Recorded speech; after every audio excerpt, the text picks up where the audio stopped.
and welcome once again to the telecourse for teachers in English.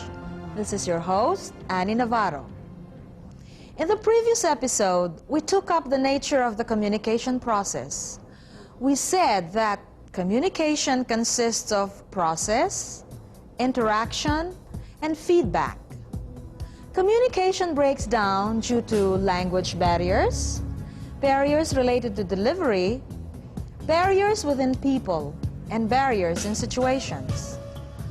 We also said that feedback is a significant feature of the communication process. Without it, communication will certainly break down. In this episode, we shall talk about the critical vowel and consonant sounds of English and how we can make our learners produce them effectively. We shall also discuss juncture, stress, and pitch, and their use in the delivery of meaning and the various ways to teach them to our learners.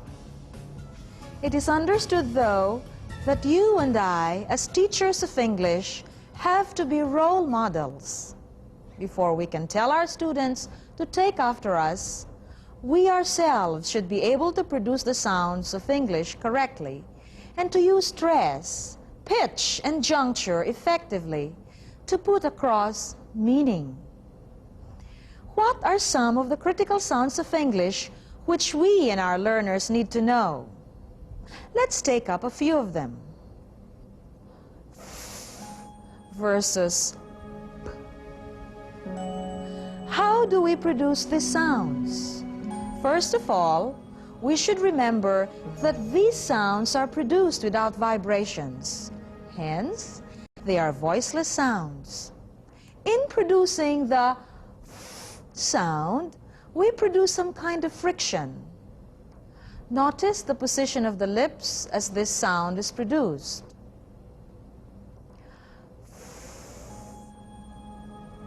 What did you notice?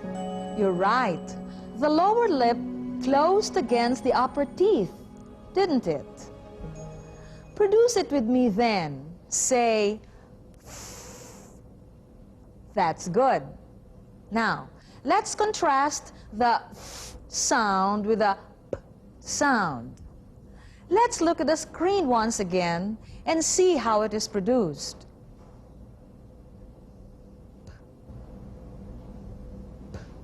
What did you notice this time?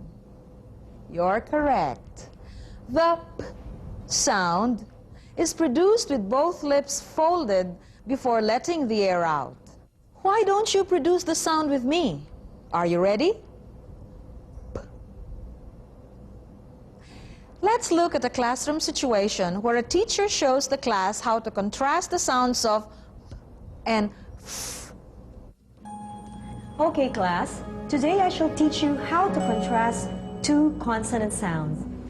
Observe how I'm going to do it. P. Now do it after me, class. P. Now, class, what did you notice while you were producing these two sounds? Let's start off with the P sound.